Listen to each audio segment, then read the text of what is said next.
Animal husbandry का medicine topic आज हम कंप्लीट करेंगे इन वन क्लास।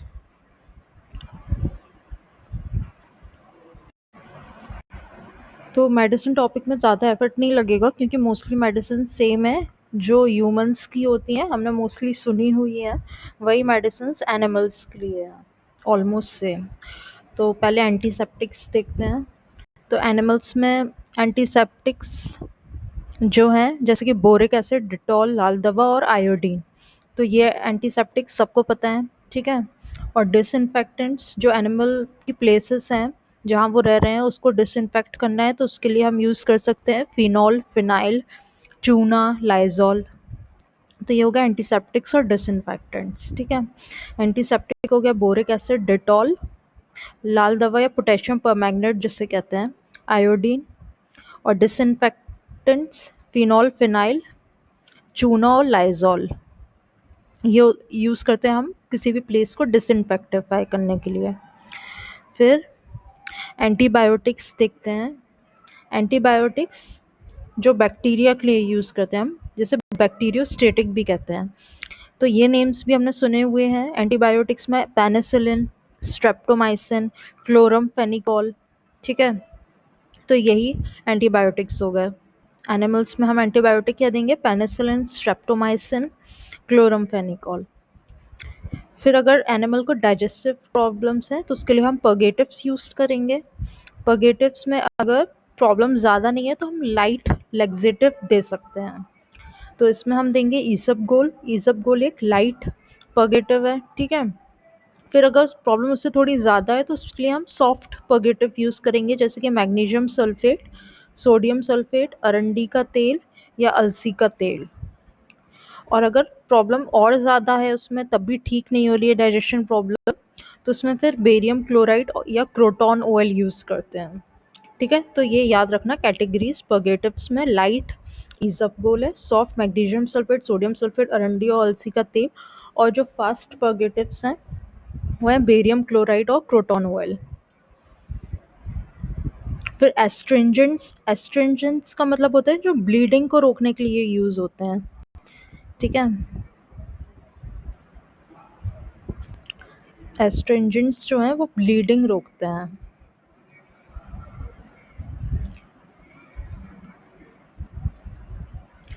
तो एनिमल को अगर ब्लीडिंग हो गई तो आउटर सरफेस पे ब्लीडिंग है तो उसके लिए हम टिंचर आयोडीन यूज़ कर सकते हैं।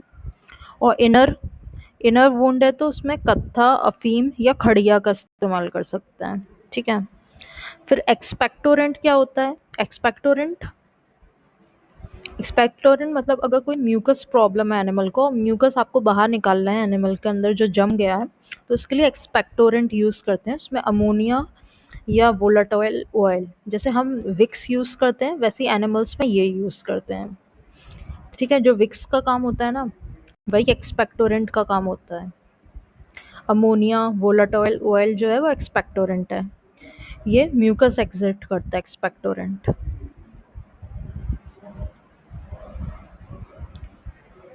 एग्जिट म्यूकस,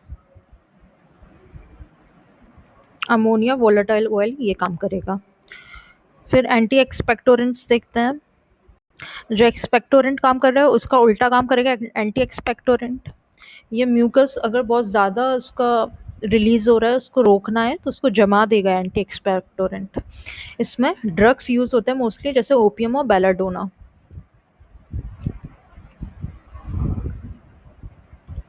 ठीक है। ओपियम और एट्रोपा बेलाडोना जो है वो भी एंटी एक्सपेक्टोरेंट का काम करता है। तो एग्जिट कराना है तो अमोनिया वोलाटाइल ऑयल यूज़ करेंगे और उसको जमाना है वहीं पे, तो एंटी एक्सपेक्टोरेंट ओपियम बेलाडोना का यूज़ करेंगे। फिर अगर फीवर हो गया एनिमल को तो उसके लिए हम एंटीपायरेटिक देंगे। एंटीपायरेटिक का काम क्यों क्या होता है, टेम्परेचर को कम कर देगा ये एनिमल के, ठीक है। इसके लिए हम एंटीपायरेटिक देंगे। तो एंटीपायरेटिक में क्यूनाइन, पैरासीटामोल होता है, सबको पता है, ये एस्पिरिन फीवर में देते हैं, सैलिसिलिक एसिड। तो ये एंटीपायरेटिक मेडिसिन हो गई, क्यूनाइन, पैरासीटामोल, एस्पिरिन, सैलिसिलिक एसिड। फिर अगर किसी तरीके की टॉक्सिसिटी है एनिमल में, ठीक है, कुछ उसने जहरीला खा लिया तो उसके लिए एंटीडोट्स देते हैं। तो उसमें यूजुअली आयरन का यूज़ होता है या कुछ स्पेसिफिक हो सकते हैं। इसमें जनरली आयरन लिख लो। आयरन जो है साइनाइड पॉइजनिंग में यूज़ होता है। ठीक है, फिर एनेस्थीसिया। अगर एनिमल को बेहोश करने की स्थिति हो रही है तो उसको बेहोश करने के लिए क्लोरोफॉर्म, ईथर, निट्रस ऑक्साइड यूज़ करेंगे। तो क्लोरोफॉर्म तो सबको पता है, सिर्फ डॉक्टर ही यूज़ करते हैं इसको एनेस्थीसिया देने के लिए। ईथर और निट्रस ऑक्साइड से भी एनिमल को बेहोश किया जाता है। फिर अब देखते हैं एंटीजाइमोटिक्स और कार्मिनेटिव्स। एंटीजाइमोटिक्स और कार्मिनेटिव्स का वर्क एक ही है, जो एनिमल में गैस प्रॉब्लम होती है उसको ट्रीट करना। ठीक है, एनिमल की गैस प्रॉब्लम के लिए हम यूज़ करेंगे एंटीजाइमोटिक्स और कार्मिनेटिव्स। तो एंटीजाइमोटिक, अगर गैस जो है एनिमल में, एनिमल के स्टमक डिवाइडेड होती है रूमेन, कैटल्स की specifically rumen, reticulum, omasum, abomasum में।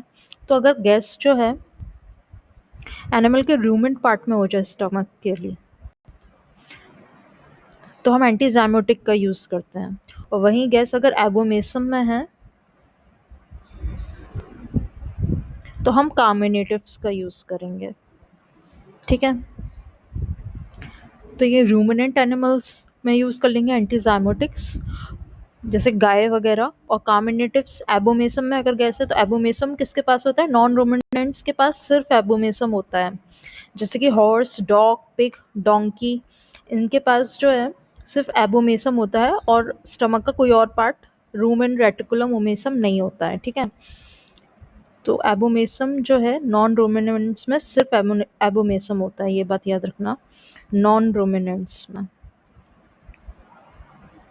और रूमिनेंट्स में चारों पार्ट होते हैं, रूमेन, रेटिकुलम, ओमेसम, एबोमेसम। तो नॉन रूमिनेंट्स एनिमल के एग्जांपल्स क्या होते हैं? हॉर्स, डोंकी हो जाता है, डॉग हो जाता है, या पिग हो जाता है, ये नॉन रूमिनेंट्स हैं। तो एंटीजाइमोटिक्स गैस की ट्रीटमेंट रूमेन के लिए कर रहा है। एंटीजाइमोटिक्स के एग्जाम्पल हैं बोरिक एसिड, फॉर्मलिन या टर्पेंटाइन ऑयल। ये गैस को रिलीज करा देंगे र्यूमेन से। ठीक है, इसको याद रखना, बोरिक एसिड, फॉर्मलिन और टर्पेंटाइन ऑयल र्यूमेन के लिए यूज़ करेंगे। और कार्मिनेटिव्स, कार्मिनेटिव्स में मोस्टली जो होम में आसानी से चीज़ें मिल जाती हैं वो यूज़ हो जाती हैं। एबोमेसम के ट्रीटमेंट आसानी से हो जाएगा, ऐसे याद रख लेना। तो एबोमेसम में जो ट्रीटमेंट है वो आसानी से हो जाएगा, तो उसके लिए हींग, ब्लैक पेपर, इलायची या कार्डेमम जिसे कहते हैं, या अदरक हो जाता है, उससे भी ट्रीटमेंट हो जाता है इसका आसानी से। ठीक है, फिर एनाल्जेसिक्स देखते हैं हम। एनाल्जेसिक्स पेन, पेन रिलीव करने के लिए एनाल्जेसिक होगा, पेन रिलीवर।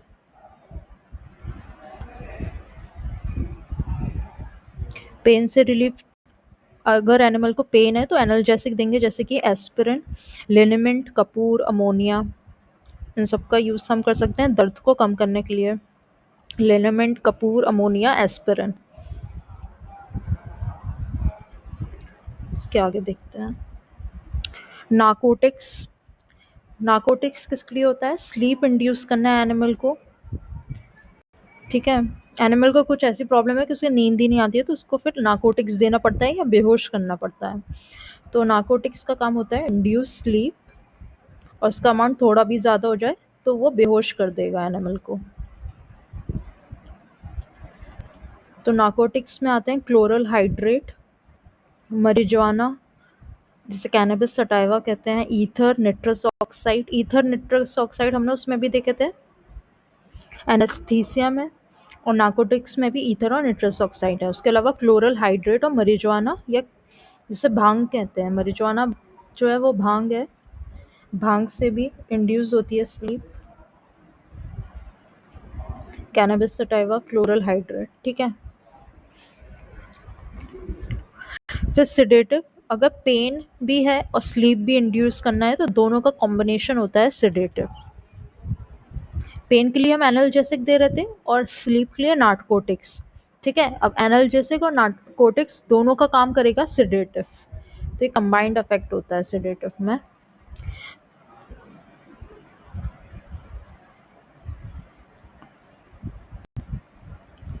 सेडेटिव पेन भी रिलीव करेगा प्लस स्लीप भी इंड्यूस करेगा।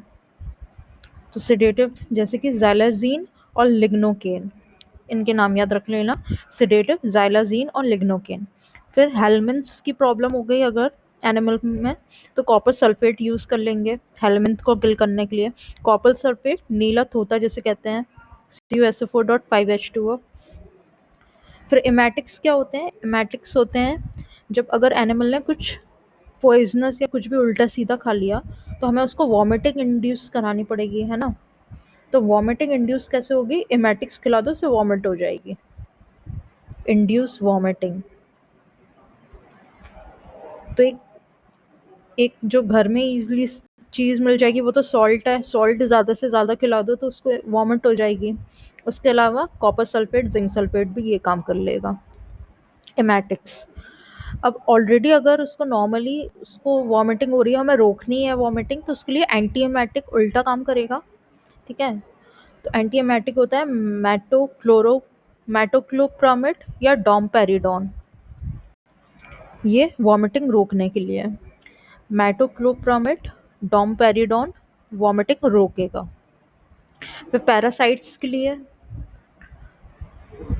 पैरासाइट अगर एनिमल में हो गया, अगर एंडो पैरासाइट है, अगर उसकी बॉडी के अंदर है पैरासाइट, तो उसके लिए ये याद रख लेना कि जिस भी मेडिसिन के पीछे बेंडाजोल आ रहा है तो उसका वो आंसर हो जाएगा, वो मेडिसिन हो जाएगी इसकी। एल्बेंडाजोल, फीबेंडाजोल, मीबेंडाजोल, थायाबेंडाजोल। तो सारे बेंडाजोल जो है वो पैरासाइट को ट्रीट करते हैं।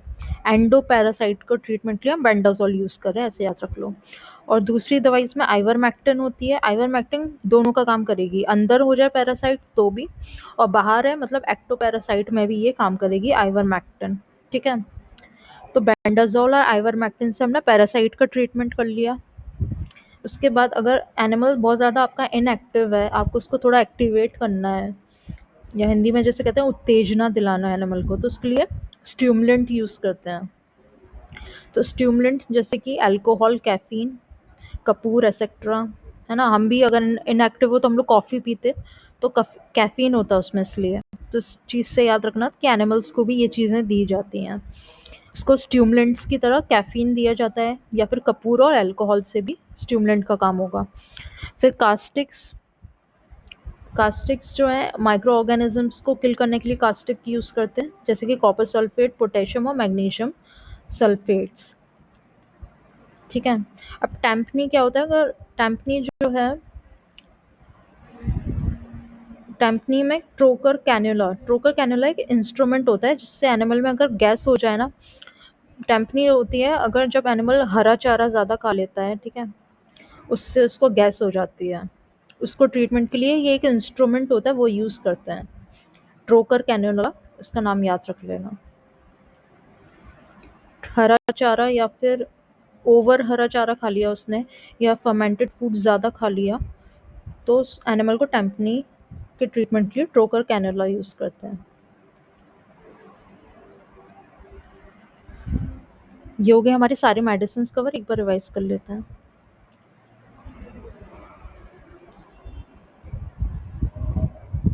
तो एंटीसेप्टिक्स, बोरिक एसिड, डिटॉल, लाल दवा, आयोडीन, ठीक है। डिसइंफेक्टाई हम फिनाइल से करते हैं, लाइजॉल यूज़ करते हैं ना, चूना, फिनॉल भी याद कर लो।